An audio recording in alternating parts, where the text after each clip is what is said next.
চুল দাড়ি কাটতে হবে না, ছেড়ে দিবে। এবার যেমনই কুরবানি করা হলো দিলে দাড়িকে চেঁচে, এরকম হয়েছে না, হয় না? জি।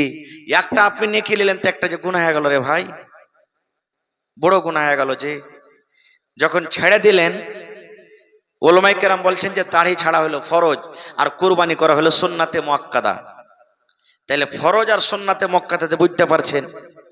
হ্যাঁ, তো একটা নেকি করতে যে একটা যে গুনাহ হয়ে গেল। ভাই মুসলমান, তবে আমার ঘটনাটা বলার উদ্দেশ্য হলো এই যে ইসমাইল নবী থেকে কি আমাদের কুরবানি এখন দামি হইতে পারে? আমরা লাখ টাকা দামের যদি কুরবানি আল্লাহর রাহে করে দিই, তাও মানুষের জোড়া হইবে কোনোদিন, জীবনে কোনোদিন হইতে পারে না।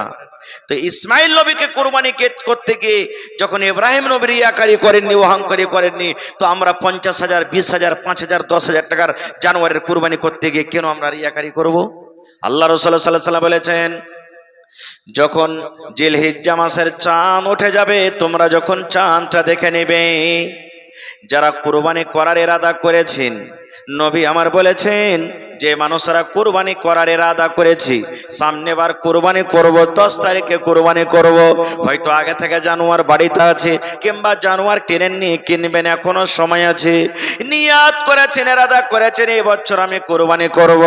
নবী আমার বলেছেন, বেটা ছেলে যদি কুরবানি করে তাও, বেটি ছেলে যদি কুরবানি নিয়াত করে তাও, চাঁদ উঠে যাওয়ার পর যতক্ষণ পর্যন্ত আপনার কুরবানিটা হালাল না হবে, আপনার কুরবানিটা যখন জবাই না হবে, আপনার কুরবানিটা যতক্ষণ পর্যন্ত আল্লাহর রাহে কুরবান না হবে, অতক্ষণ পর্যন্ত মাথার চাঁদে থেকে নিয়ে পার তেলা পর্যন্ত শরীরের কিছু আপনি কাটতে পাবেন না।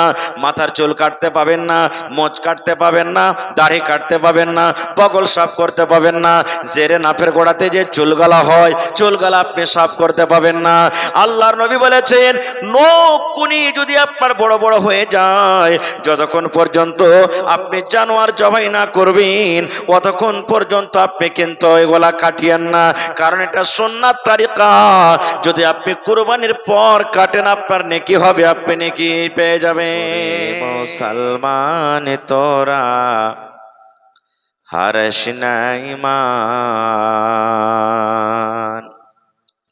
ওহরে মুসলমান তোরা হারস না ঈমান। নমাজ পড়ো, রোজা রাখো, নমাজ পড়ো, রোজা রাখো, আর পড়ো কুরআন, ওরে মুসলমান তোরা হারস না ঈমান। যদি মানো পাক কুরআনের কথা, থাকবে না তোর গুনাহ খাতা। যদি মানো পাক কুরআনের কথা, থাকবে না তোর গুনাহ খাতা। পুলসিরাতে পার করিবেন, পুলসিরাতে পার করিবেন খোদা রব্বে দো জাহান, ওরে মুসলমান তোরা হারস না ঈমান। কি কোহরে কে আমল কোলে, একাই আলি একাই যাবে, কি কোহরে কে আমল কোলে, একাই আলি একাই যাবে। ভালো আমল যদি করে গেলে, নেক আমল যদি করে গেলে, হবে তোর কল্যাণ, ওরে মুসলমান তোরা হারস না ঈমান। নমাজ পড়ো, রোজা রাখো, আর পড়ো কুরআন, ওরে মুসলমান তোরা হারস না ঈমান। নারে তাকবীর। আজকে জলসার যোগ্যতময় শ্রদ্ধেয় সভাপতি সাহেব, উপস্থিত উলামায়ে কেরাম, সামনে বসে থাকা ইসলাম দরদি, দিন দরদি ভাই ও বাবাজিরা, পর্দানাসীন মায়েরা খালারা, সমস্ত তারিফ ও গুণগান সে মহান আল্লাহ তাবারক ওয়া তাআলার জন্য, যে মহান আল্লাহ তাবারক ওয়া তাআলা আজকে এই বর্ষার টাইমে নরম গরম বিছানাকে ত্যাগ করে এই মসজিদের ভিতরে বসে কিছু বলার ও শোনার তৌফিক দিয়েছেন। তাই আমরা সে আল্লাহ তাবারক ওয়া তাআলার প্রশংসা করি, অন্তর থেকে মুহাব্বতের সাথে সকলেই পড়েন আলহামদুলিল্লাহ, আর জোর করে পড়েন আলহামদুলিল্লাহ। তারপর আমাদের শেষ নবী হযরত মুহাম্মদুর রাসূলুল্লাহ পড়েন সাল্লাল্লাহু আলাইহি ওয়াসাল্লামের পর অগণন দারুদ শরীফ শান্তির ধারা বর্ষিত হোক, আমিন। আল্লাহুম্মা সাল্লি আলাই, আল্লাহুম্মা বারিক আলাই। মসজিদে বড় স্ট্যান্ড নাই, বড় গলা লেছেন তো। মায়েরা খালারাকে বলবো, যদি আপনাদের বসার অসুবিধা হয়, মসজিদে ছাদ পিটা আছে ওপর তালে নাকি, আপনারা মসজিদে চলে এসেন, মসজিদে ওপর তালাতে আইসে আপনারা বসে যান। মায়েরা খালারা, যদি আপনাকে কোনো জায়গাতে বসার অসুবিধা হয় তো মসজিদে উপর ছাদে এসে আপনারা বসে যান। ভাই মুসলমান, আমি আপনাদের সামনে আল্লাহ তাবারক ওয়া তাআলার পাক পবিত্র কোরআন থেকে দু জায়গা থেকে দুখানা আয়াত তেলাওয়াত করেছি, সাথে আল্লাহর নবী মুহাম্মদ সাল্লাল্লাহু আলাইহি সাল্লামের একটা হাদিস পড়েছি। সে আয়াত এবং হাদিসকে সামনে রেখে আমি আমার বক্তব্য ইতি করব। আমা তাওফিকি ইল্লা বিল্লাহ। আমাকে ইশারা করা হয়েছে, মাওলানা স্বামী স্ত্রীর সম্পর্কে কিছু কথা রাখবেন, এই জন্য আমি ওই সম্পর্কে একটা আয়াত পড়েছি এবং সামনে কুরবানি কয়েকদিন পরে কুরবানি সম্পর্কে একটা আয়াত পড়েছি এবং জালসাটা হলো আজকে আল্লাহর ঘর মসজিদের জন্য, মসজিদ সম্পর্কে একটা হাদিস পড়েছি। আল্লাহ যেন আমাকে ভালোভাবে বলার, আপনাদেরকে শোনার এবং আমাদের সকলকে আমল করার জন্য তৌফিক দেন, আল্লাহুম্মা আমিন। ভাই মুসলমান, আজকে চাঁদের 2 তারিখ হলো, জিলহিজ্জা মাসের 2 তারিখ হলো। কয় তারিখ আমরা কুরবানি করব ভাই? জোরে বলেন জি। চাঁদের কয় তারিখ? 12 তারিখে নাকি? সুবহানাল্লাহ। চাঁদের 10 তারিখে কুরবানি হয়। কুরবানির দিন 4 দিন হয়। কুরবানির দিন কয়টা? 4 দিন। 10 তারিখে কুরবানির দিন, 11 তারিখ কুরবানির দিন, 12 তারিখ কুরবানির দিন, 13 তারিখ কুরবানির দিন। চাঁদের 10 তারিখে যদি আপনি কুরবানি করেন আলহামদুলিল্লাহ, কোনো কারণে 10 তারিখে কুরবানি হলো না, 11 তারিখে করেন, 11 তারিখে হলো না, 12 তারিখে করেন, 12 তারিখে হলো না, চাঁদের 13 তারিখে কুরবানি করতে পারেন। তো এই 4টে দিন হলো কুরবানির দিন। আল্লাহ তাবারক ওয়া তাআলা খুব বড় নিয়ামত আমাদেরকে দান করেছেন, যে আমরা প্রথমে ঈদুল আজহার নামাজ পড়ি, বাড়িতে আসার পর তারপর আমরা কি করি? কুরবানি করি। একজন সাহাবী আল্লাহ রাসূল সাল্লাল্লাহু আলাইহি সাল্লাম ওয়াজ করছেন ঈদগাহের মাঠে, যে তোমরা এখন নামাজ পড়ে গিয়ে সর্বপ্রথম কুরবানি করবে। একজন সাহাবী বলছেন, হুজুর আমি তো ফজরের নামাজ পড়ে কুরবানি করে নিজে খেয়েছি, পাড়া পড়িশাকে দিয়েছি, তারপরে নামাজ পড়িতে এসেছি, আমি তো কুরবানি করে চলে এসেছি। আল্লাহ রাসূল বলছেন তোমার কুরবানি হয়নি, কারণ যে নামাজের আগে কুরবানি করতে গেলে কুরবানি হবে না, এটা হলো গোশত খাওয়া হয়ে গেছে। এই জন্য কুরবানি কখন করতে হবে? নামাজের পরে কুরবানি করতে হবে। আর একটা জিনিস জেনেলেন, আপনাদের এলাকাতে আছে কিনা, যেই জানোয়ারটা আপনি কুরবানির নিয়াত করে রেখে দিয়েছেন, খাসি রেখেছেন, গরু রেখেছেন, যাই রেখেছেন, কুরবানির নিয়াতে রেখে দিয়েছেন, মেলায় খাসির ওপরে মুসিবত চলে আসে, আসে না? আসে না? হয়তো বেমারি হয়ে গেল, ওকে জবাই করে দেন, বিক্রি করে দেন, মেলা এরকম সমস্যা আসে। তো ওই সময়তে আমরা একটা ভুল করছি ভাই। আপনি বলেন, আল্লাহ রাসূল সাল্লাল্লাহু আলাইহি সাল্লাম বলেছেন যে যেই দান করে দিলেন আপনি, যে জিনিসটা আল্লাহর রাহে আপনি সঁপে দিলেন, ওই জিনিসটা আপনি বিক্রি করতে পাবেন না খো, ওইটা আল্লাহ তাবারাক ওয়া তাআলার জন্য হয়ে গেল। আর বিক্রি করতে গেলে ওই টাকাটা আপনার হবে না। কিন্তু যেমন খাসি কুরবানি দিবেন আপনি, এই খাসিটা আপনি নিয়ত করেছেন যে আল্লাহ যদি আমাকে সহি সালামত রাখে, হায়াত রাখেন, তা আমি কুরবানি করব। হঠাৎ করে খোদা না খাস্তা জানোয়ারটা কি হলো, বেমার পড়ে গেল। আপনি ওকে যদি বিক্রি করে দেন তো ভালো কথা, যে আমি বিক্রি করব, আর বিক্রি করার পর আবার নতুন করে একটা জানোয়ার কিনবো, ভালো কথা। কিন্তু যখন ওকে আপনি জবাই করে দিলেন, জবাই করার পর গোশত বিক্রি করা চলবে না। খুব গোশত বিক্রি করতে হবে না। আমরা কি করছি, জানোয়ারটাকে জবাই করছি, জবাই করার পর তখন ওকে বিক্রি করে দিচ্ছি। এটা শরিয়তের নিগাতে কিন্তু ভুল হয়েছে। তো ভাই আমার, জানোয়ার আমাদেরকে কোরবানি করতে হবে। কোন ধরনের জানোয়ার কোরবানি করতে হবে, জানোয়ারের মধ্যে কি কি আইব থাকতে গেলে আমাদেরকে কোরবানি করতে হবে না, এবং এই মাসটাতে অর্থাৎ খাস করে ঈদের বকরিদের দিন আমরা মুসলমান কিছু নেকি মনে করে গুনার কাজ করে বসে থাকছি। এই জিনিসগুলো আমাদেরকে জানা দরকার।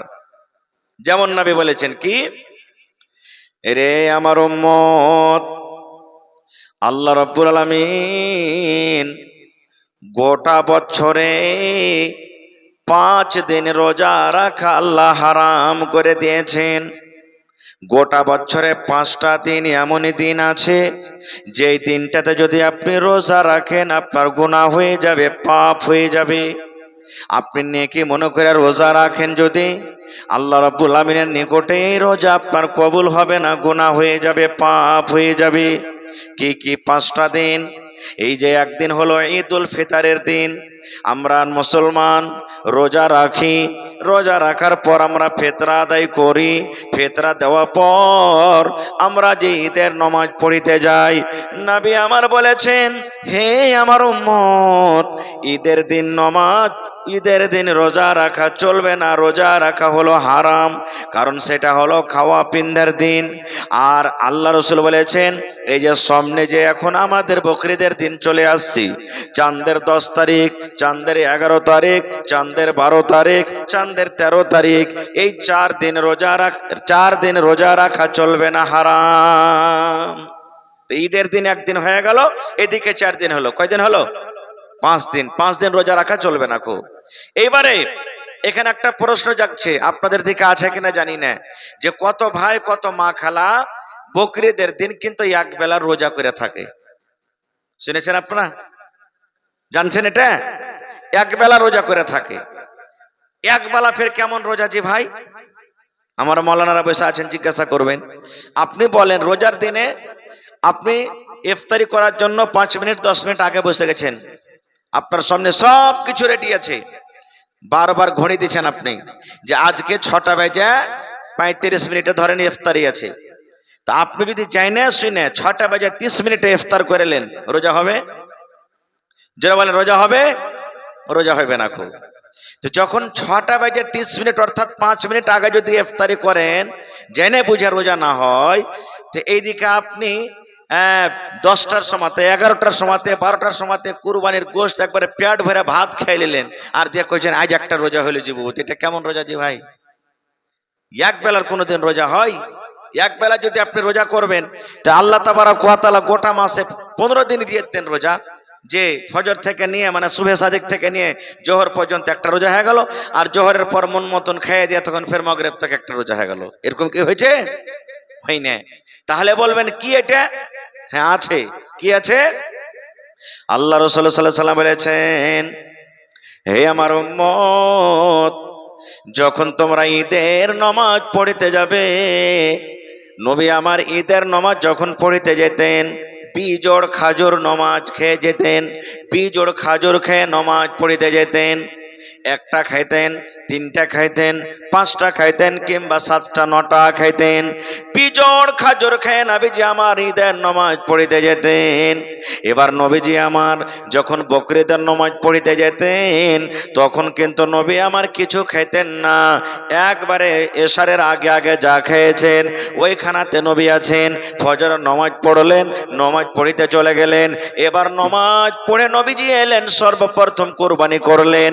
এবার কোরবানি করার পর নবীজি কোরবানির জানোয়ার জবাই করে গোশত রান্না বান্না করে সর্বপ্রথম নবীজি খাইতেন। কি মাসলা আমরা শিখতে পারলাম? আল্লাহর নবী যখন ঈদের নামাজ পড়িতে যেতেন তখন কিছু খাইয়ে যেতেন। কি খাইতেন? বিজোড় খাজুর। বিজোড় খাজুর খেয়ে যদি আপনি এখনো যান তাহলে আপনি নেকি পাবেন, সুন্নাতের পরে আমল হবে। এবার যদি খাজুর না থাকে, আরবে খাজুরের দেশ, খাজুরের খেতে হয়, আমাদের এলাকাতে হয় না। ধরেন যে খাজুর কিনেননি আপনি, বাড়িতে খাজুর নাই, আমাদের কি হয়? আন্ধারসা হয়, আমাদের কি হয়? ভাত হয়, আমাদের কি হয়? রুটি হয়, আমাদের লাচ্ছি হয়, বিভিন্ন রকমের খাবার হয়। তো কি করবেন? বিজোড় আন্ধারসা খেয়ে যাবেন আপনি। একটা খাইবেন, তিনটা খাইবেন, পাঁচটা খাইবেন, সাতটা খাইবেন, বিজোড় আন্দারসা খেয়ে যেতে হবে। হাজি মৌলানা, বিজোড় আন্দারসা যদি একটাই হয় তো একটা যদি খাইতে না পারি তো কি করব? ভাই মুসলমান, বিজোড় খাবার মানে হলো গোটা আন্দারসা খেতে হবে, দরকার নাই। বিসমিল্লাহ বলে এক পিস আপনি কামড় দিয়ে দিলেন মুখে, কিংবা আপনি 3 পিস দিলেন, কিংবা ছোট্ট ছোট্ট টুকরা করে 7 পিস আপনি দিয়ে দিলেন, 5 পিস দিয়ে দিলেন। বাড়িতে আপনার ভাত রান্না হয়েছে, বিসমিল্লাহ বলে 1 লোকমা মুখে দিয়ে দিলেন, 3 লোকমা মুখে দিলেন, সুন্নাতের পর আপনি আমল করলেন। আল্লাহর নবীর সুন্নাতের পড়তে যদি আমল করেন নেকি পেয়ে যাবেন। এটা হলো ঈদের টাইমে। কিন্তু নবী আমার যখন নামাজ পড়িতে যেতেন বকরিদের টাইমে, নবী আমার কিন্তু খানা খাইতেন না। মাগরিবের নামাজের পর কিংবা ইশার নামাজ পর্যন্ত যা খেলেন খেয়ে নিলেন, আর কিন্তু ভোর রাতে নবী কিছু খেতেন না। নবীজি ফজরের নামাজ পড়তেন, আর নামাজ পর নবীজি চলে যেতেন কাতে ঈদগাহের মাঠে। নবী চলে যেতেন, ঈদগাহের মাঠে গিয়ে নামাজ পড়তেন, আর নামাজ পড়ার পর বাড়ি আসতেন, আর বাড়ি আসার পর নবীজি সর্বপ্রথম কোরবানির জানোয়ার জবাই করতেন। একটা জানোয়ার জবাই করতে গেলে মোটামুটি 1-2 ঘন্টা সময় লেগে যাবে। আপনি কি করবেন? জানোয়ারটাকে জবাই করে দিলেন, আর কোন রকম চামড়াটাকে একটু লিখিয়ে টিকিয়ে 1 কেজি 1/2 কেজি বাড়িতে পাঠিয়ে দেন, রান্না বান্না করবে। এরই মধ্যে আপনার এদিকে গোশত রেডি হয়ে যাবে, ওদিকে রান্না হয়ে যাবে। বিসমিল্লাহ বলে আপনি তখন কি করেন? ওই গোশত খান। এটা হলো সুন্নাত তারিকা। এর নাম যদি রোজা বলেন তো কিন্তু গুনাহ হয়ে যাবে। এখনো যদি কোনো ভাই, মা, খালা, দাদি, নানি বলেন যে আমি সুন্নাতের পরে আমল করব, তো আমল করতে পারে। এটা রোজা বলা চলবে না, এটা হলো একটা সুন্নাত তারিকা, নবীর তারিকা। যদি আপনি আমল করেন নেকি পেয়ে যাবেন। আর একটু আগে চলেন ভাই আমার, কোন ধরনের জানোয়ার আমাদেরকে কিনতে হবে? আল্লাহ রাসূল সাল্লাল্লাহু আলাইহি ওয়াসাল্লাম বলেছেন যে জানোয়ারটা তুমি কিনবে ওই জানোয়ারটা যেন একবারে মোটা চোটা হয়, চর্বি থাকে, গোশত থাকে, হাড্ডি বাড়িয়ে বাড়িয়ে না থাকে, বেমারি যেন দেখা না যায়, যে বেমারি যেন চিনা না যায়, এরকম জানোয়ারের তুমি কুরবানি করিও না। আর কোন জানোয়ার করতে হবে না? যে জানোয়ারটা আপনি কিনবেন তখন দেখবেন জানোয়ারটা তো টেরা লয় রে, জানোয়ারটা তো কানা লয়, যে কানাটা স্পষ্ট ভাবে দেখা যাচ্ছে, যদি কানা থাকে এই ধরনের জানোয়ার আপনি কিনবেন না, ছেড়ে দেন। আর কোন জানোয়ার? যদি জানোয়ারটা হাঁটছে তো ন্যাংড়াইছে, ঝনকা লাগা, একবারে ভালোভাবে জাহির আছে, এই ধরনের আপনি জানোয়ার কিন্তু কিনিয়েন না খো। আর কোন জানোয়ার কিনবেন না? যে জানোয়ারের সিং ভাঙ্গা আছে। যদি সিং মায়ের পেট থেকে হয়েছে এমন জানোয়ার, আর গোড়াগড়ি থেকে বাড়েনি, এরকম জানোয়ারের কোরবানি হবে।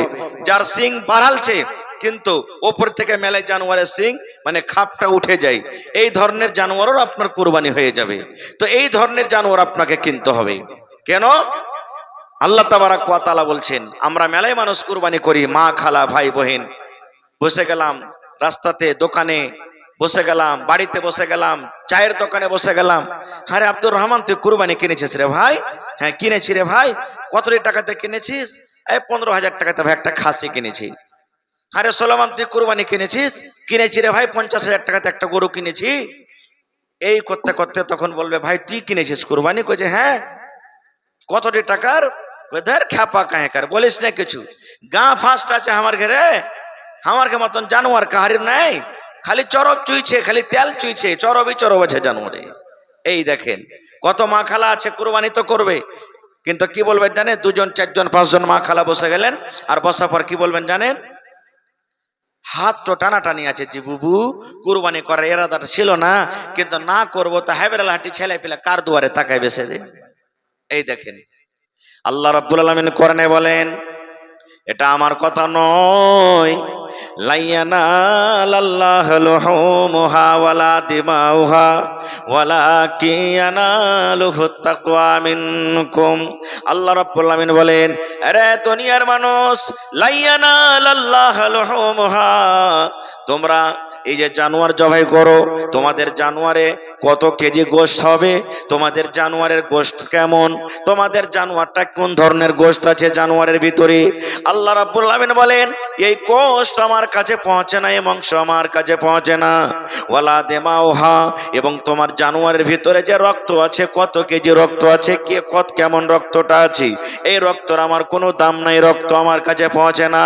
আল্লাহ রাব্বুল আলামিন বলেন ওয়ালাকিন ইয়ানালুহুত তাকওয়া মিনকুম, তোমার ভেতরকার শুধু তাকওয়াটা পৌঁছে।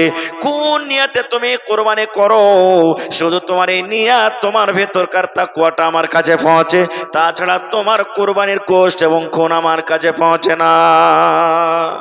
তুমি খাও এগুলা, খুব এগুলা আমার দরকার নাই, শুধু আমার দরকার আছে কি তোমার ভিতরকার তাকওয়াটা। এবার আপনি বলেন, আল্লাহ বলছেন তোমার ভিতরকার তাকওয়াটা আমার দরকার, তাকওয়া আমার কাছে পৌঁছে, আর আমি আপনি কুরবানি করছি লোক দেখানো, এরকম ধরনের জানোয়ারের কুরবানি আল্লাহর কাছে কবুল হবে? জোরে বলেন, কবুল হবে? এই একটা নতুন ঘটনা, যারা মোবাইল চালাইছেন আপনারা দেখে হেবেন। লিবিয়ার একটা লোক হজ করতে যাচ্ছিলেন, শুনেছেন? তার নাম হলো কি আমির, বাপের নাম মনে হয় মানসুর। হজ করতে যাচ্ছেন, এয়ারপোর্টে যেমনই ঢুকলেন, ঢোকার পর ওখানে এরোপ্লেন এখন ছুটে যাবে, জাহাজ ছুটে যাবে, বলছে তোমাকে ঢুকতে দেওয়া হবে না। বলছে না ভাই, আমাকে দাও টিকিট, আমি ঢুকবো, আমি হজ করতে যাব, আমি আল্লাহর ঘরের জিয়ারত করতে যাব, তুমি আমাকে এই সওয়ার করিয়ে নাও, চাপিয়ে নাও তোমার এরোপ্লেনে, তোমার জাহাজে। বলছে না, তোমাকে নিয়ে যাওয়া হবে না। গেটটাকে বন্ধ করে জাহাজকে উড়িয়ে দেওয়া হলো। আল্লাহুস সামাদ, যেমনই উড়িয়ে দেওয়া হলো, ওই আমের যে লোকটা হজ করতে যাবে, ও কিন্তু আফসোস করেনি, মুখখানটাতে হাসছে, মুখখানটায় 10 গ্রাম 15 গ্রাম হাসছে, আর বসে আছে। লোকেরা বলছে বাড়ি চলে যাও, তোমাকে তার নিয়ে যাবে না, জাহাজ চলে গেল। বলছে না, আল্লাহ তাবারাক ওয়া তাআলার আমি রাস্তাতে যখন এসেছি, আমি হজ করতে যাব, আমাকে আল্লাহ নিয়ে যাবে। দেখেন কত বিশ্বাস, সুবহানাল্লাহ, নতুন তাজা, কোনো মিথ্যা কথা নেই। এবারে কি হলো না হলো, 15 মিনিট পর পাইলট ফোন করছে যে জাহাজে কি একটু গড়বড়ি হয়ে গেছে, তা আবার এখানে জাহাজ আসছে ফিরে। জাহাজ নেমে গেল, যেমনই জাহাজ নামলো, আবার যে লোকটা রিকোয়েস্ট করলো ভাই আমাকে চাপিয়ে নাও, পাইলট বলছে না, দরজা খোলা হবে না, দরজা খোলা হবে না, তোমাকে নিয়ে যাওয়া হবে না। আবার কি ভালো করলো না করলো, জাহাজটাকে উড়িয়ে দিল। জাহাজটাকে উড়িয়ে দেওয়ার পর ঠিক আধ ঘন্টা পর আবার ফোন আসছে যে আবার জাহাজের মধ্যে কোনো খারাপ এসে গেছে, আবার জাহাজটাকে ফিরে নিয়ে আসা হচ্ছে। এবার যেমনই দ্বিতীয়বার নামা হলো, তখন পাইলট বলছে, এরে আল্লাহর বান্দা, এবার অতক্ষণ পর্যন্ত জাহাজ উড়বে না যতক্ষণ পর্যন্ত ওই আমেরকে নিয়ে যাওয়া না হবে। আমেরকে ডাকো তাড়াতাড়ি করে, যতক্ষণ পর্যন্ত আমের জাহাজে না উড়ে বসবে অতক্ষণ পর্যন্ত কিন্তু আমি এবার জাহাজ নিয়ে যাব না। এবার যেমনই আমেরকে বসিয়ে দেওয়া হলো, ওরে সুবহানাল্লাহ, আল্লাহ রাব্বুল আলামিন সহি সালামতে মক্কাতে জাহাজকে পাঠিয়ে দিলেন। আল্লাহ তাবারাক ওয়া তাআলা তার কোন আমলটা যে আল্লাহ তাকে পছন্দ করেছেন, সুবহানাল্লাহ, আল্লাহ রাব্বুল আলামিন তার কোন আমলটাকে যে আল্লাহ তাবারাক ওয়া তাআলা পছন্দ করেছেন, তো সেটা আল্লাহ জানছেন। আপনারা জানছেন, শুনেছেন কোন নবীকে আল্লাহ তাবারাক ওয়া তাআলা কুরবানি করার আদেশ করেছিলেন? বেটাকে, কোন নবীকে? ইব্রাহিম নবীকে। আপনারা জানছেন ইব্রাহিম নবীর 80-85 বছর বয়স, বুড়িয়ে গেছেন, মাথার চুল পেকে গেছে, সুবহানাল্লাহ, কমজোর হয়ে গেছে, শরীর দুর্বল হয়ে গেছে, 80-85 বছর বয়স, একটা কিন্তু ছেলে পিলা হয়নি। একদিন ইব্রাহিম নবী আল্লাহর কাছে দোয়া করছেন। কি দোয়া? রব্বে হাবলি মিনাস সালিহিন, আল্লাহ তুমি আমাকে একটা সন্তান দাও। কেমন সন্তান দাও আল্লাহ? নেক সন্তান দাও। আমার ছেলেটা যেন নেককার হয়, আমার ছেলেটা যেন দিনদার হয়, আমার ছেলেটা যেন আল্লাহর নাফরমান বান্দা না হয়। আল্লাহ তুমি আমাকে একটা সন্তান দাও, যে ছেলেটা যেন আমার নেককার দিনদার হয়, সালিহ ছেলে দাও তুমি আমাকে। আল্লাহ, লম্বা ঘটনা আছে, আমি ছোট করে বলছি। আল্লাহ তাবারাক ওয়া তাআলা ফাবাশশারনাহু বিগুলামিন হালিম, ইব্রাহিম নবীকে খুশখবরি দিয়ে দিলেন, যাও তোমার একটা সন্তান হবে, তোমার ছেলেটা খুব হুঁশিয়ার আর চতুর চালাক হবে। কিন্তু আল্লাহ তাবারক ওয়া তাআলা ইব্রাহিম নবীকে জীবনে কয়েকবার পরীক্ষা করেছিলেন, কয়েকবার পরীক্ষা করেছিলেন। পরীক্ষার মধ্যে একটা পরীক্ষা, সব থেকে কঠিন আর বড় পরীক্ষা কি জানেন? এই যে বুড়াতিকালে আল্লাহ একটা বেটা দিলে, আল্লাহ তাআলা বলছেন যে ইব্রাহিম, তোমার বেটাটাকে তুমি কোথায় রাখো? এরকম জায়গাতে তুমি রেখে এসে যেখানে কোনো বাড়ি নাই, যেখানে কোনো পানি নাই, যেখানে কোনো মানুষ নাই, যেখানে কোনো ঘর নাই, বাড়ি নাই, ওরকম জায়গাতে তুমি রেখে এসো। ওই জায়গাটা কি জানেন? যেখানে এখন কাবা শরীফ আছে। কাবা শরীফ তখন মাটিতে মিলিয়েছিল, একবারে ভেঙ্গে একবারে বরাবর হয়েছিল। ওখানে কোনো গাছপালা ছিল না, ওখানে কোনো লোকজন ছিল না, একবারে ময়দান, একটা বাড়ি ঘর নাই। এক ওটে চাপলেন কে? হযরত ইব্রাহিম আলাইহিস সালাম। আর এক ওটে চাপলেন কে? বিবি হাজেরা এবং কলেজের টুকরা ইসমাইলকে চাপা হলো। অল্প কিছু খাজুর আর কলসিতে পানি। সুবহানাল্লাহ। যারা আরব দেশ দেখেছেন দেখবেন যে এরকম গরমের টাইমে, গরমের সময়তে পা মনে হয় কালো হয়ে চোখ হয়ে গেল পুড়ে, এরকম গরম হয়ে যায়। এবার চলে গেলেন। বিবি হাজেরা কিন্তু জানে না যে আমার স্বামী আমাকে কোথায় নিয়ে চলে যাবে। ওরে সুবহানাল্লাহ। এবার হাঁটতে হাঁটতে হাঁটতে যে জায়গাতে আল্লাহ আদেশ করেছেন, যেখানে এখন জমজমের কুয়া আছে, ওই জায়গাটাতে কিন্তু রেখে দিলেন। ওখানে কিন্তু তখন জমজমের কুয়া ছিল না খো। এবার ওরাকে রেখে উট দুটাকে নিয়ে হাঁকিয়ে বাড়ির দিকে রওনা হয়ে গেছে। আল্লাহ বলেছেন, ইব্রাহিম, তুমি তোমার স্ত্রী, তোমার বিবিকে ওই জায়গাটাতে রেখে পিছন দিকে তুমি ঘুরে দেখিও না, তাকাইও না, কারণ মায়া মমতা লেগে যাবে। লাগবে না? মায়া লেগে যাবে। তুমি আগা দিকে, সামনে দিকে দেখে হেঁটে চলে আসবে। হাঁটতে লাগলেন। হাঁটতে হাঁটতে সাফা মারওয়া পাহাড় পার হয়ে যখন চলে গেছেন, তখন বিবি হাজেরা বলছেন যে ব্যাপারটা কি? আমি তো মনে করছিলাম যে উটটা মনে হয় চড়াইতে গেল, তা হেঁটে চলে যাচ্ছে, এর মানে কি? এবার দৌড়াতে দৌড়াতে পিছন থেকে আওয়াজ দিচ্ছেন, এ আল্লাহর দোস্ত ইব্রাহিম, আপনি আমাদেরকে ছেড়ে কোথায় যাবেন? চালা করে না, আপনি আমাদেরকে ছেড়ে চলে যাচ্ছেন, ব্যাপারটা কি? তাও কথা বলেন না, কারণ পিছন দিকে যে আল্লাহ দেখতে মানা করেছেন। যেমন কথাটা বলা। এবারে বিবি হাজেরা তখন বলছেন, স্বামী গো, একটা কথা আপনি আমাকে জানিয়ে যান। আপনি আমাদের মা বেটাকে এই জায়গাতে রেখে যান। আপনি নিজের মনে চাচ্ছেন কিংবা আল্লাহ রাব্বুল আমিনের আদেশ, আল্লাহ কি আমাদেরকে এখানে রাখার হুকুম করেছেন? আল্লাহর আদেশে আপনি ছেড়ে যান, আল্লাহর আদেশে রেখে যান। যেমন কথাটা বলা, হযরত ইব্রাহিম আলাইহিস সালাম এরকম ভাবে নিজের মাথাটা হেলিয়ে বললেন, বিবি রে, তুমি বুঝেছো রে বিবি, তুমি বুঝেছো।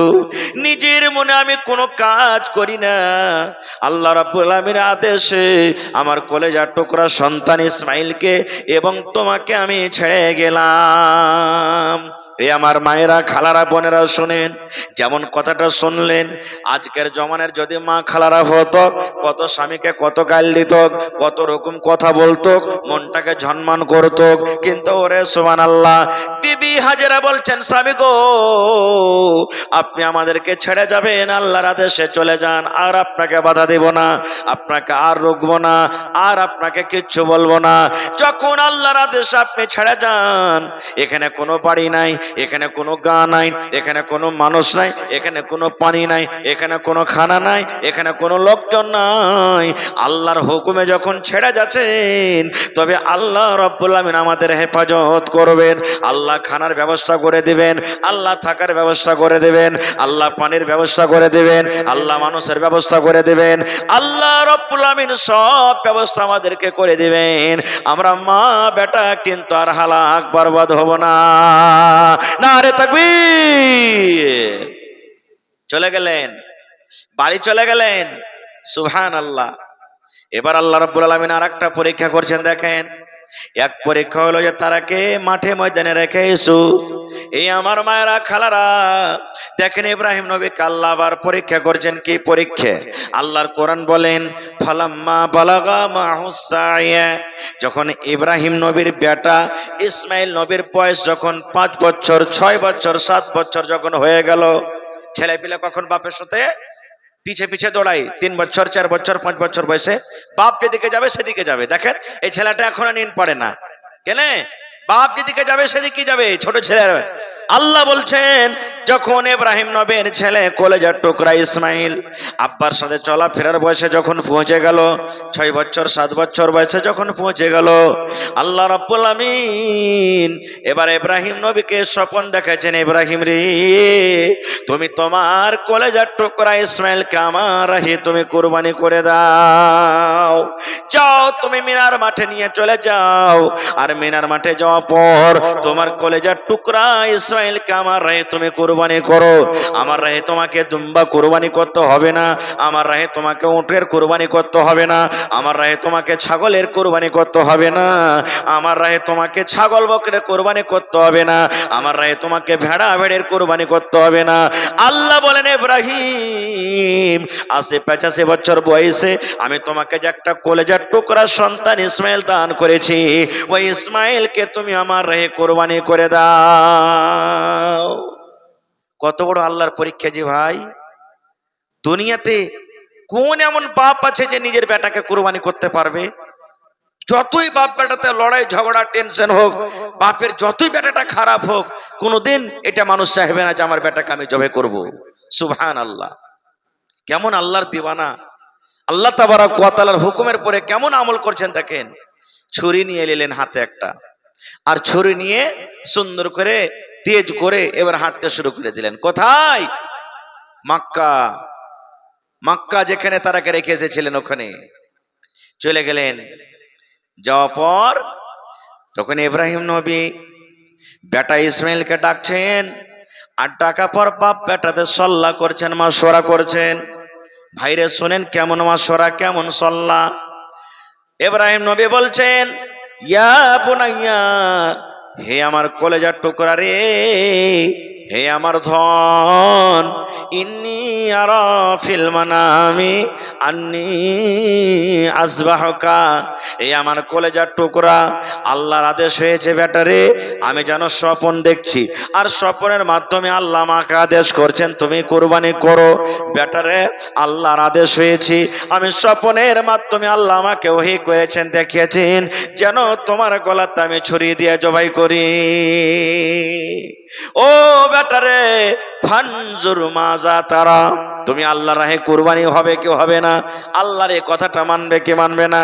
আমি তোমার গলাতে ছুরি দিয়ে আমি জবাই করব, আল্লাহ রাব্বুল আমিনের দরবারে তুমি কুরবানি হবে কি হবে না? যখন ইব্রাহিম আলাইহিস সালাম বেটাকে কথাটা বললেন, তখন ইসমাইল নবী কি বলছেন জানেন? আহা, বাপ বেটার মাশওয়ারা, বাপ বেটার কথা। আল্লাহকে এত ভালোবেসেছেন, আল্লাহ তাবারক ওয়া তাআলা তাদের কথাটা কোরআনে দিয়ে দিয়েছেন। এবার যেমন ইব্রাহিম নবী কথাটা বললেন, বেটা আল্লাহর আদেশ হয়েছে তোমাকে আমি আল্লাহর রাহে কুরবানি করব, আল্লাহ আমাকে ওহী করেছেন স্বপ্নের মাধ্যমে। বেটারে, তুমি কি রাজি আছো? যেমন কথাটা বলা, এবারে ইসমাইল নবী বলছেন, ইয়া আবাতি ফাল মা তুমার সাতাজাদুনি ইনশাআল্লাহু মিনাস সাবিরিন। আব্বা গো, আল্লাহ রাব্বুল আমিন যদি আপনাকে আদেশ করে থাকেন গো আব্বা যে আমাকে কুরবানি করতে হবে, আব্বা গো যদি আল্লাহর আদেশে আমাকে কুরবানি হইতে হয়, আল্লাহ যদি আপনাকে আদেশ করে থাকেন আপনি নিজের হাতে ছুরি নিয়ে আমার গলাতে দিবেন, আমি আল্লাহর রাহে কুরবানি হব। আমি তোমার বেটা, তোমার কলেজার টুকরা, আমি রাজি আছি। আব্বা তুমি আমাকে কুরবানি করে দাও, আমি আল্লাহর রাহে জবাই হয়ে যাব, কুরবানি হয়ে যাব। যেমন কথাটা বলা, তারপরে পরে ইসমাইল নবী বলছেন, সাতাজাদুনি ইনশাআল্লাহু মিনাস সাবিরিন। আব্বা গো, যখন উট জবাই করা হয়, হাতকে বেঁধে দেওয়া হয়, পাকে বেঁধে দেওয়া হয়, কত মজবুত করে ধরা হয়, তাও কিন্তু উটটা নিজের পা হাত মারে। বকরিকে যখন জবাই করা হয়, বকরিকে মজবুত করা ধরার পরও কিন্তু নিজের পা হাত ধরে ছটফট করে। তুম্বাকে যখন জবাই করা হয়, তুম্বা কিন্তু ছটফট করে। আব্বা গো, আপনি যখন আমার গলাতে ছুরি দিয়ে জবাই করবেন, আপনি যখন আমাকে কুরবানি করবেন, আমি আল্লাহর রাহে যখন কুরবানি হব, আমি কিন্তু জানোয়ারের মতন ছটফট করব না। আমার হাত বাঁধতে হবে না, আমার পা বাঁধতে হবে না, ছট ছটপট করব না, আমি হেলাডলা করব না, যেন আপনার কুরবানি করতে কষ্ট না হয় এরকম কোনো কাজ করব না। আল্লাহ রাব্বুল আমিনের রাহে আমি কুরবানি হয়ে যাব। আপনি আমাকে ধৈর্যশীল সবরকারী আপনি আমাকে পাবেন। বেটা এরকম ভাবে যখন বাপকে বলে দিলেন, বলছে বেটা তাহলে চলো। মধ্যখানে মেলায় ঘটনা ঘটেছে, আমি ওদিকে যাব না। মিনার মাঠ চলে গেলেন। মিনার মাঠে যাওয়ার পর আল্লাহ রাব্বুল আলামিন কোরআনে বলেন, ফালাম্মা আসলামা ওয়া তাল্লাহু লিল জাবিন। আহা, আল্লাহ বলেন ফালাম্মা আসলামা, বাপ বেটা রাজি হয়ে গেল। বাপ রাজি হয়ে গেল বেটাকে কুরবানি করব বলে, আর বেটা রাজি হয়ে গেল কুরবানি হব বলে। বাপ বেটা যখন রাজি হয়ে গেল, ওয়া তাল্লাহু লিল জাবিন, এবং মুখের ভরে যখন শুইয়ে দেওয়া হলো। এরকম টাইমে ছুরি ঘুষতে যাবে, আল্লাহর ফেরেশতারা পর্যন্ত আফসোস করছে, আল্লাহ এটা তোমার কেমন পরীক্ষা, আল্লাহ জি এটা তোমার কেমন পরীক্ষা, কেমন ইমতিহান, যে আজকে এক বাপ নিজের বেটার গলাতে ছুরি দিয়ে জবাই করবে, কুরবানি করবে। পাখালি পর্যন্ত সবাই নিরাশ, আল্লাহ এই তোমার কি পরীক্ষা, এবার কুরবানি করতে যাবেন। এরকম সময়তে আল্লাহ রাব্বুল আমিন জিবরিল ফেরেশতাকে ডাক দিয়ে বলছেন, জিবরিল রে, আমার এই পাগল বান্দা আমার মোহাব্বতের খাতিরে এমন পাগল হয়েছে, নিজের বেটাকে যতক্ষণ কুরবানি না করবে সে আরাম করবে না, ছড়িয়ে ফেলবে না। হে জিবরাইল, তুমি জান্নাতের ভিতরে চলে যাও, আর জান্নাতের ভিতরে যাওয়ার পর একটা তুমি দুম্বা নিয়ে নাও, আর দুম্বা নিয়ে তুমি তাড়াতাড়ি করে জমিনের উপরে মিনার মাঠে তুমি চলে যাও। তুমি ওই ইব্রাহিম নবীর ছুরির তল থেকে ইসমাইলকে টেনে নিবে, এবং তার ছুরির তলাতে তুমি দুম্বাটাকে রেখে দিবে, কারণ আজ থেকে আমি আল্লাহ রাব্বুল আলামিন তার জন্য আমি প্রত্যেক বছরে বছরে একটা করে জানুয়ারির কুরবানি আমি দিয়ে দিলাম। এই যে কুরবানি চালু হয়ে গেল, তার আগে কুরবানি ছিল, কিভাবে ছিল আমি ওদিকে যাব না, কুরবানি চালু হয়ে গেল। কিন্তু কুরবানি গোশত খাওয়া হালাল ছিল না। কুরবানির জানোয়ার জবাই করে ছেড়ে দিলেন গলিতে মাঠে, আগুন এলো আকাশ থেকে, যার কুরবানি কবুল হলো, হালাল টাকার কুরবানি, ওই লোকটার আগুন এসে কুরবানিটাকে জ্বালিয়ে দিল, পুড়িয়ে দিল, ছাই করে দিল। ওর কুরবানিটা আল্লাহর দরবারে কবুল হয়ে গেল। আর যার কুরবানি পড়ে থাকলো জমিনে, ওর কুরবানি কিন্তু আল্লাহ তাবারাক ওয়া তাআলার দরবারে কবুল হলো না। তো এইটা হলো কুরবানির টাইম, কুরবানির সময় তখন ছিল। এই আস্তে আস্তে আস্তে আস্তে যখন আমাদের শেষ নবী মুহাম্মদ সাল্লাল্লাহু আলাইহি সাল্লামের জামানা যখন এলো, তখন আল্লাহ তাআলা বললেন, তুমিও জানোয়ার কুরবানি করো, একটা পরিবারের তরফ থেকে একটা জানোয়ার যথেষ্ট। আপনার বাড়িতে খাসি আছে তো, আপনি একটা গোটা জানোয়ার কুরবানি করবেন তো। আপনার বাড়িতে যতটি পরিবার আছে, পরিবার বলতে নাবালক ভাই আছে, মা আছে, বাপ আছে, স্ত্রী আছে, বিবি আছে, বেটি আছে, আপনি আছেন, এটা হলো আপনার পরিবার। সমস্ত পরিবারের তরফ থেকে একটা জানোয়ার আপনি কুরবানি করেন, সবাই নেকি পেয়ে গেল। একটা জানোয়ার যদি পূর্ণ আপনি দেন, গোটা জানোয়ার দেন তাহলে। কিন্তু আমরা ভুল করে দিয়েছি এই জায়গাতে। সামনে বছর মায়ের নামে দিয়েছি, এ বেকার বাপের নামে দিব, এ বেকার নানার নামে দিয়েছি, এ বেকার শ্বশুরের নামে দিব। একটা লোকের নামে দিলেন তো একটাই লোক নেকি পেলে, আর ওই জানোয়ারটা, গোটা জানোয়ারটা যদি গোটা পরিবারের নামে দিয়ে দেন তো সবাই নেকি পেয়ে নিলে, তো কোনটা ভালো হইলো যে ভাই? আর একটা জেনেলেন, আল্লাহ রাসূল সাল্লাল্লাহু আলাইহি ওয়াসাল্লাম বলেছেন, যখন জিলহিজ্জা মাসের চাঁদ উঠে যাবে, তোমরা যখন চাঁদটা দেখে নেবে, যারা কুরবানি করার ইরাদা করেছেন, নবী আমার বলেছেন যে মানুষরা কুরবানি করার ইরাদা করেছি, সামনেবার কুরবানি করব, 10 তারিখে কুরবানি করব, হয়তো আগে থেকে জানোয়ার বাড়িতে আছে, কিংবা জানোয়ার কিনেননি, কিনবেন, এখনো সময় আছে, নিয়াত করেছেন, ইরাদা করেছেন এই বছর আমি কুরবানি করব। নবী আমার বলেছেন, বেটা ছেলে যদি কুরবানি করে তাও, বেটি ছেলে যদি কুরবানি নিয়াত করে তাও, চাঁদ উঠে যাওয়ার পর যতক্ষণ পর্যন্ত আপনার কুরবানিটা হালাল না হবে, আপনার কুরবানিটা যখন জবাই না হবে, আপনার কুরবানিটা যতক্ষণ পর্যন্ত আল্লাহর রাহে কুরবান না হবে, অতক্ষণ পর্যন্ত মাথার চাঁদে থেকে নিয়ে পার তেলা পর্যন্ত শরীরের কিছু আপনি কাটতে পাবেন না, মাথার চুল কাটতে পাবেন না, মোচ কাটতে পাবেন না, দাড়ি কাটতে পাবেন না, বগল সাফ করতে পাবেন না, জেরে নাফের গোড়াতে যে চুলগালা হয়, চুলগালা আপনি সাফ করতে পাবেন না। আল্লাহর নবী বলেছেন, নখ কুনি যদি আপনার বড় বড় হয়ে যায়, যায়, যতক্ষণ পর্যন্ত আপনি জানোয়ার জবাই না করবেন ততক্ষণ পর্যন্ত আপনি কিন্তু এগুলা কাটিয়েন না, কারণ এটা সুন্নাত তরিকা। যদি আপনি কুরবানির পর কাটেন আপনার নেকি হবে, আপনি নেকি পেয়ে যাবেন। মেলায় মানুষকে দেখবেন কুরবানির জানোয়ার তো রেখেছে, ভালো কথা, চুল দাড়ি কাটতে হবে না, ছেড়ে দিবে। এবার যেমনই কুরবানি করা হলো দিলে তারিখে চেয়েছে, এরকম হয়েছে না, হয় না? জি, একটা আপনি নেকি নিলেন তো একটা যে গুনাহ হয়ে গেল রে ভাই, বড় গুনাহ হয়ে গেল। যে যখন ছেড়ে দিলেন, ওলামায়ে কেরাম বলছেন যে দাড়ি ছাড়া হলো ফরজ আর কুরবানি করা হলো সুন্নাতে মুআক্কাদা। তাহলে ফরজ আর সুন্নাতে মুআক্কাদাতে বুঝতে পারছেন? হ্যাঁ, তো একটা নেকি করতে যে একটা যে গুনাহ হয়ে গেল। ভাই মুসলমান, তবে আমার ঘটনাটা বলার উদ্দেশ্য হলো এই যে ইসমাইল নবী থেকে কি আমাদের কুরবানি এখন দামি হইতে পারে? আমরা লাখ টাকা দামের যদি কুরবানি আল্লাহর রাহে করে দিই তাও মানুষের জোড়া হইবে, কোনোদিন জীবনে কোনোদিন হইতে পারে না। তো ইসমাইল নবীকে কুরবানি করতে গিয়ে যখন ইব্রাহিম নবীর ইয়াকারি করেননি, অহংকারী করেননি, তো আমরা 50,000, 20,000, 5,000, 10,000 টাকার জানোয়ারের কুরবানি করতে গিয়ে কেন আমরা রিয়াকারি করব? কেন রিয়াকারি করব? দ্বিতীয় কথা, যে স্বামীর এখানে দেখেন কতখানি শুকরগুজার ছিলেন বিবি হাজারা, যে তাদেরকে বললেন যে আল্লাহর জন্য, আল্লাহর হুকুমে শুনে তোমাদেরকে আমি এই জায়গাতে ছেড়ে গেলাম, আল্লাহ তাবারাক ওয়া তাআলা নাশুকরি করলেন না। আর আজকে আমাদের মা খালারে কত নাশুকরি জানেন, সুবহানাল্লাহ। ভাই আমার, আল্লাহ রাসূল সাল্লাল্লাহু আলাইহি সাল্লামের একটা হাদিস আপনাদের সামনে, সুবহানাল্লাহ। নবীর বিবিরা নবীকে কত ভালোবাসতেন, স্বামীকে কত ভালোবাসতেন।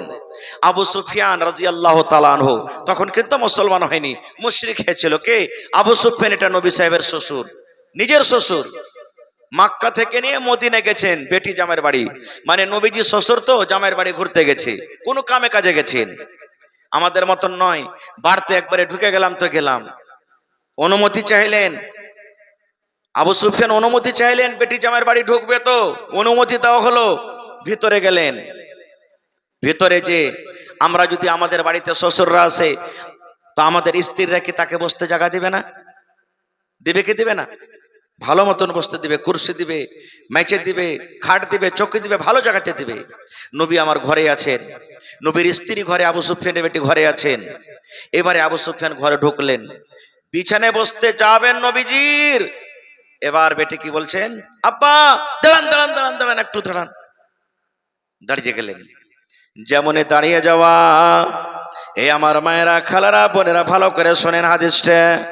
যেমন আবু সুফিয়ান দাঁড়িয়ে গেলেন, আল্লাহর নবীর ওই বিছানা খান। এবারে নবীজির বিবি আবু সুফিয়ানের বেটি আব্বাকে বসতে দিবে না বলে সুন্দর করে এরকম ভাবে জমা করে দিলেন, বিছানা খানটা জমা করে দিলেন। যখন জমা হয়ে গেল, এবারে বেটি বলছেন আব্বা এখন বসে যান, এই বিছানাতে বসে যান, এই চারপাইতে বসে যান, খাটে বসে যান, আপনি এখন বসে যান। বিছানটা জমা করার পর বসতে বলছেন। এবার আবু সুফিয়ান তখন বলছে, বেটি রে ব্যাপারটা কি? আমি কি তোমার আব্বা জান নয়? বলছে হ্যাঁ আপনি আমার আব্বা জান। তুমি কি আমার বেটি নও? বলছে হ্যাঁ আমি আপনার বেটি। বলছে বেটি রে, এই মুহাম্মদের বিছানটা কেমন বিছান, যে বিছানায় তুমি আমাকে বসতে দিলে না, যে বিছানটাতে আমি বসতে যাচ্ছিলাম কিন্তু জমা করে দিলে, এই বিছানটাতে কি বসার আমি হক রাখি না? এই বিছানটাতে বসার কি আমি যোগ্য নই? কি তুমি আমার বিছানটা আমাকে না দিয়ে তুমি নবীর বিছানটা তুমি জমা করে দিলে, ব্যাপারটা কি? যেমন কথাটা বলা, ওরে সুবহানাল্লাহ।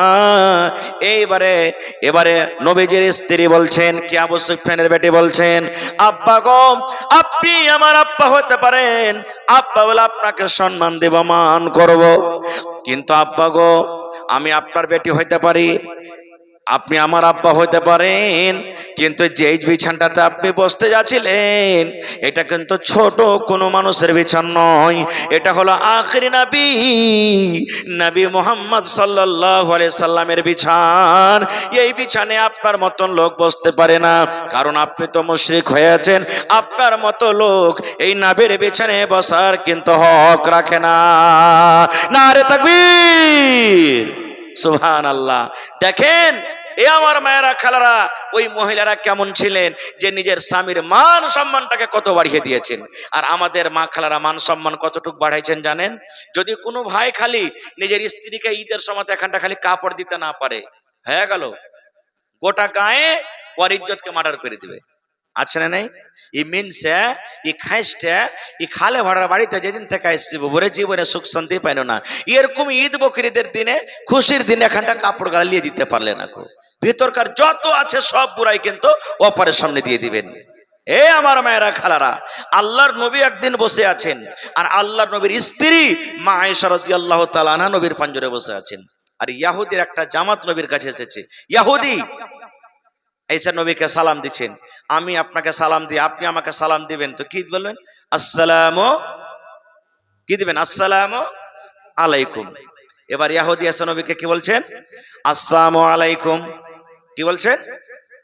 আসসালামু আলাইকুম। আসসালামু আলাইকুম না, আসসালামু আলাইকুম। আসসালামু আলাইকুম ওয়া রাহমাতুল্লাহ এর মানে কি জানেন? আল্লাহর সালামতি হোক তোমার উপরে ভাইরে, এবং আল্লাহর রহমত তোমার উপরে বর্ষিত হোক। কত সুন্দর দোয়া। কিন্তু ইহুদি এসে বলছেন আসসালামু আলাইকুম, হে নবী তোমার পরে মওত আসুক, তুমি যেন মরে যাও। এই দেখেন কত বড় পার্থক্য হয়ে গেল।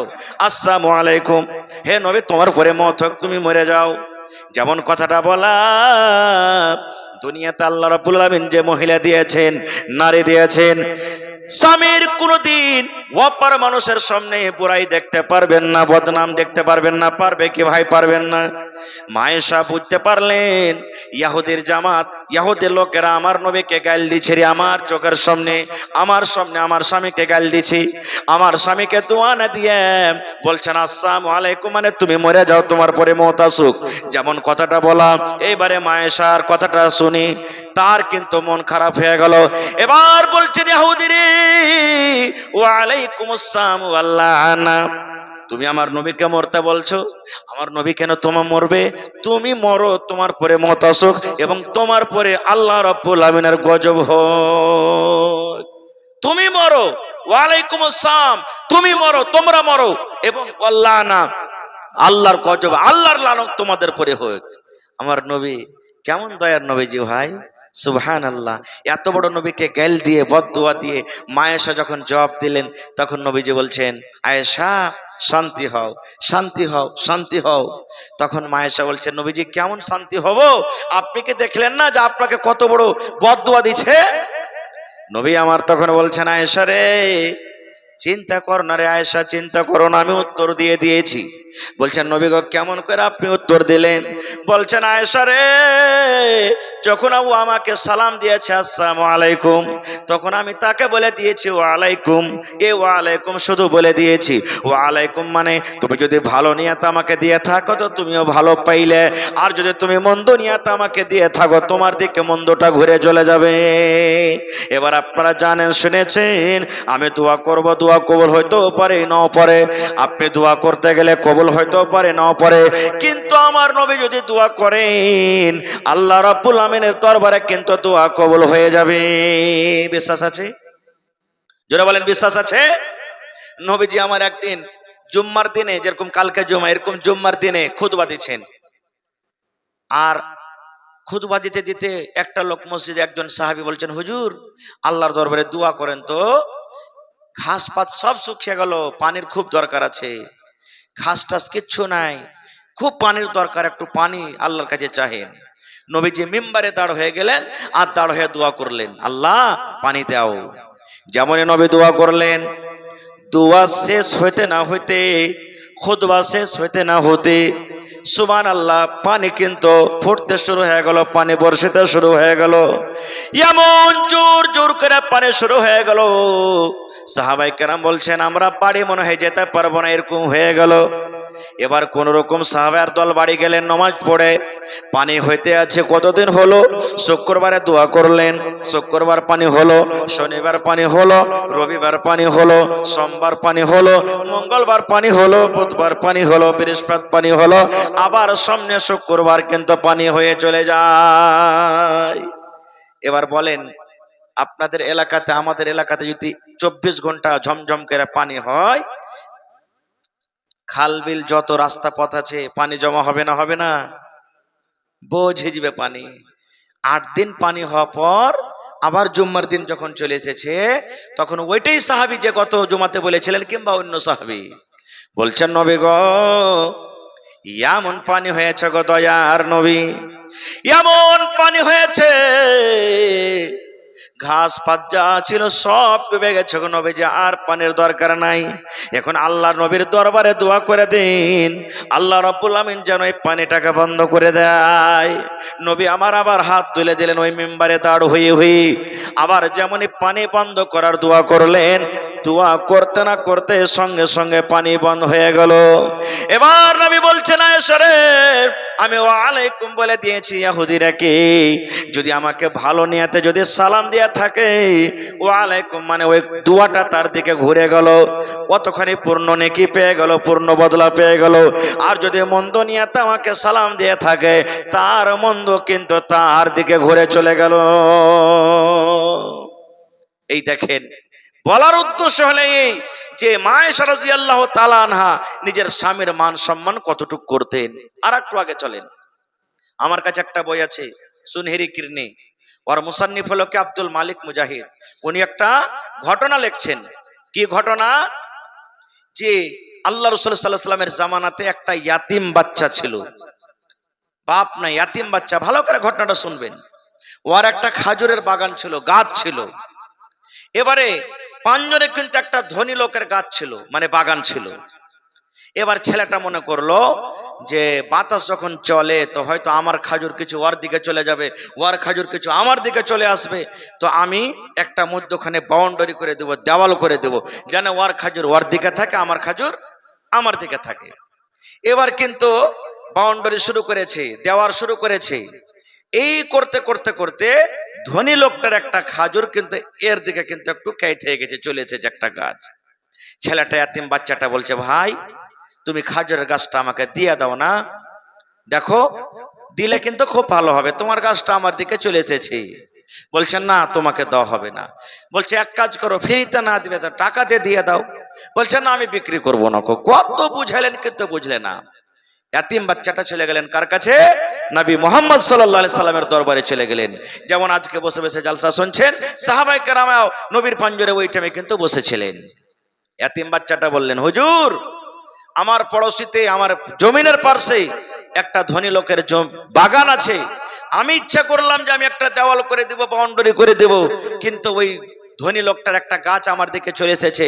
ওকে কত রকম বুঝালাম, বললাম, কিন্তু আমার কথা মানে না। যদি আপনি পারেন তো একটু বুঝান, গাছটা যেন আমাকে দিয়ে দেয়।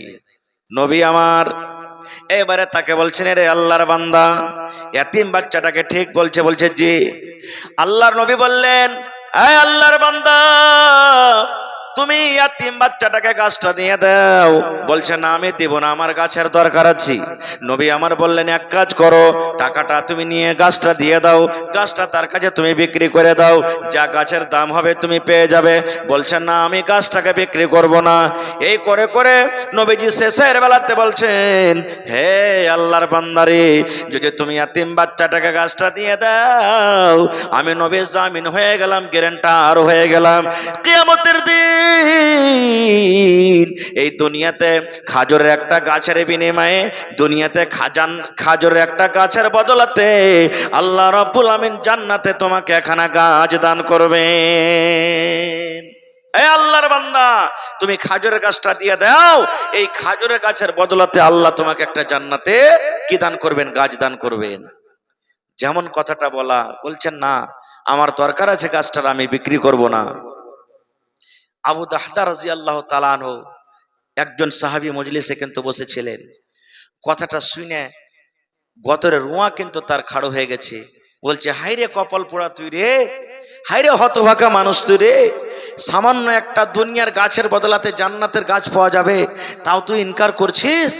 তখন সেই আবু দাহদা রাদিয়াল্লাহু তাআলা আনহু নবীকে বলছেন, হুজুর, এই গাছটা যদি কিনে ইয়াতিম বাচ্চাটাকে কোনো মানুষ দিয়ে দেয়, যে যতই টাকা লাগুক, যা লেগে যায়, ওকে মানাতে হয়, কিছু করতে হয়, যত টাকা লাগবে, যদি গাছটা কিনে যদি এই লোকটাকে দেওয়া হয়, ইয়াতিম ছেলেটাকে, তো ওর বদলাতে আপনি জান্নাতে লোকটাকে গাছটা দেওয়াইতে পারবেন? নবী বললে, হ্যাঁ। এবার কিচ্ছু না বলে আমার ভাইয়েরা, সিমরিয়া গ্রামের মায়েরা, খালারা, ভাইয়েরা শোনেন। আবু তাহাদা রাদিয়াল্লাহু তাআলা আনহু দৌড়াতে দৌড়াতে দৌড়াতে দৌড়াতে বাড়ি চলে গেলেন। বিবিকে বলছেন, বেবে রে, এই বাগানের কেওলাটা তুমি আমাকে দিয়ে দাও, বাগানের খাতিয়ান খান তুমি দিয়ে দাও। বাগানে কতটি গাছ আছে জানেন? 1 নয়, 2 নয়, 100 নয়, 200 নয়, 700 খাজুরের গাছের একটাই হলো বাগান। আর বাগানের ভিতরে সুন্দর কিন্তু তার একটা বাড়ি আছে, এবং সুন্দর একটা ইন্দারা আছে, একটা কুয়া আছে, যার পানি সেই পান করতেন। এবারে বেবিকে বলছেন, বেবে রে, এই গাছের বাগানের কেওলাটা তুমি আমাকে দিয়ে দাও, এই বাগানের কেওলাটা তুমি আমাকে দিয়ে দাও, খাতিয়ান দিয়ে দাও। যেমনই কথাটা বলা, বিবি একটা প্রশ্ন করলেন না, স্বামী গো কি করবেন, কি দরকার রয়েছে, কি করবেন, কেওলা নিয়ে জিজ্ঞাসা করলেন না। স্বামী চাইলেন যে আমার স্বামীর দরকার আছে, কেওলা দিতে হবে। কেওলা নিয়ে দৌড়াতে দৌড়াতে দৌড়াতে দৌড়াতে দৌড়াতে দৌড়াতে দৌড়াতে এইবারে সেই আবু তাহাদা রাদিয়াল্লাহু তাআলা আনহু ওই লোকটাকে বলছেন, ধনী লোকটাকে, এরে আল্লাহর বান্দা, আর বান্দা, দেখো আমার কাছে কেওলা আছে রে, খাতিয়ান আছে, আর 700 খাজুরের গাছের একটাই আমার বাগান আছে, ওখানে আমার একটা বাড়ি আছে, ওইখানে আমার একটা কুয়া আছে, ইন্দারা আছে। আমার বাড়ি, আমার কুয়া এবং 700 খাজুরের বাগান সব তুমি নিয়ে নাও, আর আল্লাহ রাব্বুল আলামিনের ওয়াস্তে তুমি ইয়াতীম বাচ্চাকে তুমি গাছটা দিয়ে দাও, লিয়ালো, সব তুমি, তোমাকে কেওলা দিয়ে দিলাম, কিন্তু এই গাছটা তুমি বাচ্চাটাকে দিয়ে দাও। ওই লোকটা তখন বলছে, তুমি মজাক করছো নাকি জি, মজাক করছো, একটা গাছের বদলাতে তুমি এতটি খাজুরের গাছ দিবে? এবার আবু তাহাদা রাদিয়াল্লাহু তাআলা আনহু বলছেন, এর আল্লাহর বান্দা, মজাক করি না রে, মজাক করি না, তুমি আমার কাছে কেওলাটা নিয়ে নাও, আর তুমি দয়া করে বাচ্চাটাকে গাছটা দিয়ে দাও। এবার কেওলা নিয়ে নিলেন, বাচ্চাটাকে গাছটা দেওয়া হয়ে গেল। এবারে আবু তাহাদা রাদিয়াল্লাহু তাআলা আনহু দৌড়াতে দৌড়াতে দৌড়াতে দৌড়াতে বাড়ি এলেন। বাড়ি আসার পর বাড়ির ভিতরে কিন্তু আর ঢোকে না, দরজাতে দাঁড় হয়ে গেছেন। আর দাঁড় হয়ে যাওয়ার পর বিবিকে বলছেন, বিবি রে, তোমার দরকার মতো যে কাপড় আছে বাড়িতে, যে সামান আছে, নিয়ে বাড়ি থেকে বের হয়ে যাও। বিবি তখন বলছেন, স্বামী গো, কেন এরকম কথা বলছেন, কেন বাড়ি থেকে বের হব? বলছে, বেবে রে, আজ থেকে বাড়িটা আমার নয় রে বেবে, আজ থেকে বাড়িতে আমার কোনো দাবি নাই, ধাক্কা নাই, বাড়িটা আমার নয়। এবারে বিবি বলছেন, স্বামী গো, কেমন কথা বলছেন, কেন আমাদের বাড়িটা নয়? বলছে, বিবি রে, এই বাগানটা বিক্রি করে দিয়েছি রে বিবি, এই ঘরটা বিক্রি করে দিয়েছি, এই বাগানের ভেতরে আমার সুন্দর একটা কুয়া আছে, কুয়াটা আমি বিক্রি করে দিয়েছি। বিবি বলছেন, স্বামী গো, এত বড় বাগান, এই বাড়ি, কুয়া কত টাকাতে বিক্রি করলেন? বলছে, বিবি রে, কত টাকাতে নয় রে বিবি, কত টাকাতে নয়, মাত্র জান্নাতের একটা গাছের বিনিময়ে আমি বিক্রি করে দিয়েছি, মাত্র জান্নাতের একটা গাছের বদলাতে বিক্রি করেছি। এই আমার মায়েরা, খালারা, এবার দেখেন ভালোবাসা বিবি, নেককার সলেহা জায়েদা আবেদা বিবি বলছেন, স্বামী গো, আপনি যখন আল্লাহর রাহে বিক্রি করে দিয়েছেন, আর তার বিনিময়ে জান্নাতে একটা গাছ পাওয়া যাবে, তবে বলেন তো গাছটা কত বড় হবে? আল্লাহ যে জান্নাতে মানুষকে গাছ দিবে, ওই গাছটা কত বড় হবে একটু দয়া করে বলেন তো। এইবারে বলছেন, বিবি রে, আল্লাহ রাব্বুল আমিন জান্নাতের ভেতরে মানুষকে যে গাছ দান করবেন, গাছটা কত বড় হবে তাহলে শোনো। একটা শক্তিশালী মানুষ, একটা যুবক মানুষ, শরীর স্বাস্থ্য কিন্তু খুব মজবুত হয়ে আছে, আর একটা খুব মজবুত ঘোড়া, খুব সুন্দর মজবুত ঘোড়ার উপরে যদি চড়ে লোকটা যদি হাঁটতে থাকে, আর ঘোড়া যদি দৌড়াইতে থাকে, লোকটা যদি ঘোড়ার পরে চড়ে, ঘোড়া যদি দৌড়াইতে থাকে, কতদিন দৌড়াবে? 1 দিন নয়, 2 দিন নয়, 3 দিন নয়। আল্লাহ রাসূল বলেছেন, মিয়াত আমিন, 100 বছর পর্যন্ত যদি গাছের তলাতে তলাতে তলাতে তলাতে হেঁটে যায়। নবী আমার বলেছেন, বিবি রে, 100 বছর পার করে যাবে, কিন্তু লোকটা গাছের তলা পার করতে পারবে না। এত বড় জান্নাতের ভিতরে গাছ হবে ভাই মুসলমান। তবে দেখেন কেমন নেককার, দিনদার, ইমানদার স্ত্রী, যে স্বামী এত বড় জিনিস কোরবানি করে দিলেন, তাও একবার কিছু বললেন না। আর আজ আমার ভাই যদি কেউ 5,000 টাকা খালি দান করে দেয়। কত মা খালা এমন আছেন আলহামদুলিল্লাহ পড়বেন, দোয়া দিবেন যে খুব ভালো করেছো। আর কত মা খালা ওর সাথে রাগ করে কথাই কইবে না। কত মা খালা এমন আছে যে ওর খানা পানি বন্ধ করে দিবে, কষ্ট দিবে, এমন গাইল দিবে, ঘোচা মেরে মেরে কথা বলবে যে বলার কোনো শেষ নেই। না, এ আমার মায়েরা খালারা, এরকম কাজ আমার করতে হবে না। স্বামী আপনার জন্য কত বড় জিনিস জানেন? আল্লাহ রাব্বুল আলামিন কোরআনে বলেন, আর রিজালু কাওয়ামুনা আলান নিসা। আল্লাহ রাব্বুল আলামিন বলেন, হে দুনিয়ার মহিলারে, তোমার উপরে তোমার স্বামীকে আল্লাহ রাব্বুল আলামিন হাকিম করেছেন, রাজা করেছেন, বাদশাহ করেছেন। যেমন বাদশাহ কোনো কাজ করতে গেলে, যেমন রাজা কোনো কাজ করতে গেলে ওর সামনে উজের নাজের কিচ্ছু বলবে না, সব কানুন হুকুমকে মেনে চলবে। আল্লাহ রাব্বুল আলামিন বলেন, হে দুনিয়ার মানুষ রে, এই মতো তোমাদের প্রতি আমি আল্লাহ রাব্বুল আলামিন তোমাদের স্বামীকে রাজা করেছি, বাদশাহ করেছি। তোমাদের স্বামীকে তোমাদের প্রতি আমি আল্লাহ তাআলা রাজা করেছি, বাদশাহ করেছি। কত বড় মান সম্মান বাড়ালছেন একটা পুরুষের জানেন? মায়েরা খালারা, আল্লাহ রাসূলের জামানাতে এক ঘোড়া পাগল হয়ে গেছে, না এক উট পাগল হয়ে গেছে। আল্লাহ রাসূল বলেছেন, উটের ঘরে নামাজ পড়িও না, কারণ উট একটা খুব এমন বড় জানোয়ার, যদি রেগে যায় আপনি নামাজ পড়বেন মাথার খোপ ধরে নেবে, উঠিয়ে নেবে। বকরি ছাগলের ঘরে নামাজ পড়তে পাবেন, কিন্তু উটের ঘরে পড়িতে নামাজ মানা করেছে। তো উটটা পাগল হয়ে গেছে। সে সাহাবী নবীর কাছে গেলেন, হুজুর আমার উট একটা পাগল হয়ে গেছে, দেখেন ঘরে আছে, কিচ্ছু বুঝাবুঝি করে না, মানুষকে দেখে রাগছে, লাফিয়ে পড়ছে, একটু চলেন। নবী আমার হাঁটতে লাগলেন, হাঁটতে হাঁটতে উটের দিকে যখন হাঁটতে লেগেছে, তখন সাহাবায়ে কেরাম বলছেন, হুজুর আপনি যায়েন না, উট ক্ষতি করতে পারে, উট কিন্তু রেগা আছে, আপনি যায়েন না। নবী হেঁটে চলে গেলেন। যেমন হেঁটে যাওয়া, নবীকে দেখে উটটা দাঁড় হয়ে গেল, নবীকে দেখে উটটা দাঁড় হয়ে গেল। শুধু দাঁড় হয়ে যাই না, আল্লাহর নবীর সামনে ওই উট কিন্তু সাজদা করতে শুরু করেছি। নবীর সামনে উটটা কিন্তু সাজদা করলো। এবার সাহাবায়ে কেরাম তখন দেখছেন, আহারে একটা উট নবীকে সাজদা করে, একটা জানোয়ার হয়ে নবীকে সাজদা করে, এটা কেমন ফেরলীলা। এবার সাহাবায়ে কেরাম বলছেন, হুজুর একটা জানোয়ার যখন আপনাকে সাজদা করে, একটা উট যখন আপনাকে সাজদা করে, তাহলে আমরা তো হলাম মানুষ, আমরা বেশি হক রাখি যে আপনাকে আমরা সাজদা করব। আল্লাহ রাসূল বললেন, হে আমার সাহাবীরা শোনো রে, আল্লাহ রাব্বুল আলামিন কোন মানুষকে সাজদা করার হুকুম করেননি। কোন মানুষকে সাজদা করতে পাবে না, কোন মানুষ কোন গাছকে সাজদা করতে পাবে না, কোন মানুষ কোন পাথরকে সাজদা করতে পাবে না, কোন মানুষ কোন চন্দ্র সূর্যকে সাজদা করতে পাবে না। কোন মানুষকে সাজদা করার আল্লাহ অধিকার দেয়নি। আল্লাহ রাব্বুল আলামিন যদি অধিকার দিতেন, তাহলে প্রত্যেক মহিলাকে বলতেন, প্রত্যেক নারীকে আল্লাহ রাব্বুল আলামিন বলতেন, হে মহিলা তোমরা নিজের স্বামীর তোমরা সাজদা করো, তোমরা নিজের স্বামীকে তোমরা সাজদা করো। কারণ মানুষকে মানুষ সাজদা করবে না, এটা হলো হারাম, এটা হলো শিরকের কাম।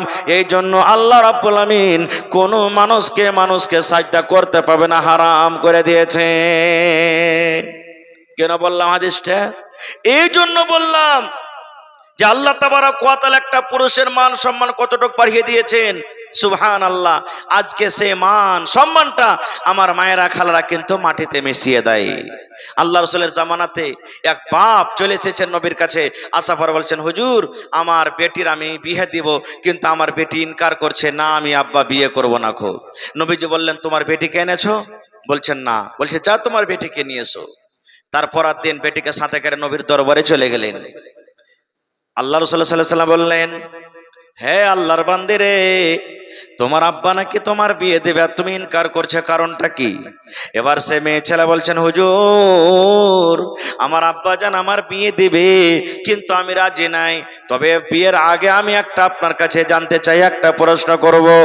আল্লাহর নবী গো, ধরেন আমার বিয়ে হয়ে গেল, আমি শ্বশুরের বাড়িতে চলে গেলাম, যে আমার স্বামী হবে, যে আমার পুরুষ হবে, সেই আমার স্বামীর আমার উপরে কতটুকু হক রয়েছে গো নবীজি একটু আমাকে জানিয়ে শুনিয়ে দেন আমার স্বামীর কতটুকু কথা আমাকে মেনে চলতে হবে, আমার স্বামীর কতটুকু হক আমাকে আদায় করতে হবে, একটু আপনি দয়া করে আমাকে বলেন। এ আমার মায়েরা খালারা শুনেন। এবারে নবী বললেন, মহিলারে তোমার স্বামীর ওপরে তোমার স্বামীর অতটুকু হক, তোমার স্বামীর কথা তোমাকে অতটুক মেনে চলতে হবে।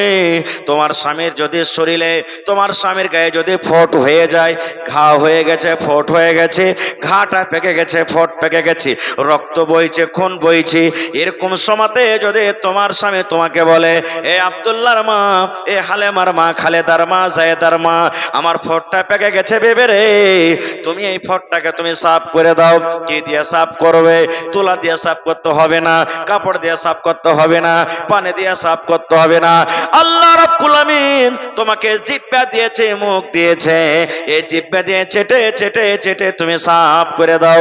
নবী আমার বলেছেন, মহিলা তুমি ইনকার করতে পাবে না, ইনকার করতে পাবে না, ইনকার করতে পাবে না। না স্বামী গো এটা কাজ করতে পাবো না।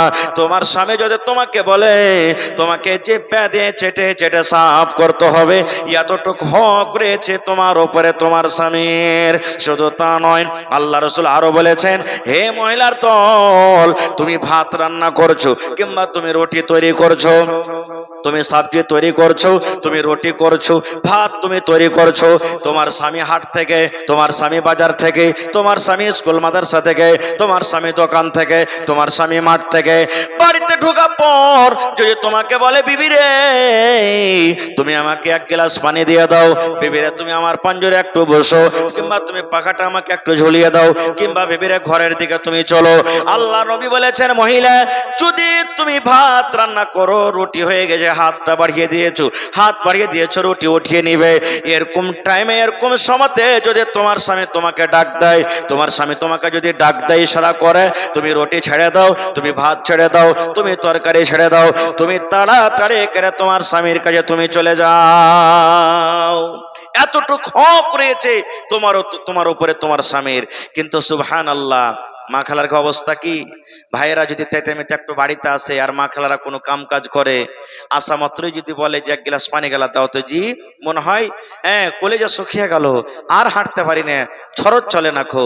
মা খালারা বলবে, এমন করে ঘোঁচা মেরা কথা বলবে, একটা কাজ করেছে তো মনে হয় খুব লাট হয়ে গেছো, পানিটা তুমি একটু লিয়ে খাইতে পারবে না, পানিটা তুমি একটু টিপে খাইতে পারবে না খো।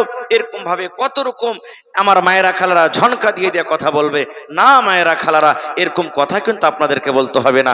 ভাই মুসলমান, ওয়াজ করার সময় মেলায় আছে, মেলায় কথা আছে বলতে গেলে, তবে এটা হলো মসজিদের জালসা, আল্লাহর ঘরের জালসা। আজকে আপনাদের জানের কুরবানি চেহিনি, ইসমাইল নবীর কুরবানির মতন কুরবানি চেহিনি।